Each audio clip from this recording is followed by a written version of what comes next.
Guys, hello for rice Nabawasan kasi video. ng konti dahil itinanggol So, may hawak ako na ito. Hindi ako ngayon kasi makakapagtinda pagkain kasi namin, sige, iaasa pa namin kay Sir Terry. Tulad ng inaasahan, lumapit agad ang dalawang kasama ko sa akin.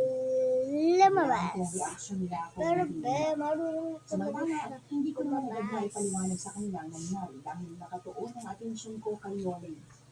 Kaya ako Nakataas ang naman mantis ng kilay. Ay, Hindi ko naman ito inungan Dapat at itinaas ko rin ang kilay kong nakapal.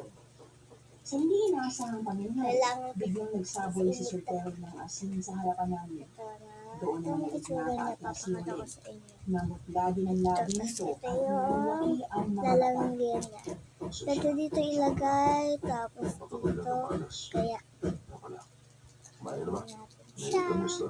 Masarap ka pag-isaw-saw sa asin. Ganyan talaga. Huwag buwisit talaga kayo sa buhay namin. Diyan nga kayo. Tinatanong ko ba? Ano pong ginawa sa iyo ng luwan yun? Sinaktan ka ba niya? Naman pa ako sa sa'yo. Kunin natin yung kulay. Siguradong mahanap ang bagong pagkakataon para makuha ang bata sa sinapupunan Favorite mo. ko yung pink. Ano? Kaya nga Pati ba pinili kasi ko sinapupunan ko? Narinig ko kasi kanina sa usap-usapan doon sa kabilang parte ito ng na. Let's hanggang go. ngayon daw. Hindi pa rin magkaanak ang mag-asawang yan. Mm. Ilang beses pa nga rin nakamunti Yummy, ang yummy, buhay yummy. ng gagong asawang niya si Yolin. Matagal ang ginagawa ng pera. Pero sabi ko ni Martin, anak mo siya naging ulit. Ibig sabihin, Kasi asawa mo siya. aalis kami. Hinintay niya ako sa labas. Bye-bye. Alam mo sa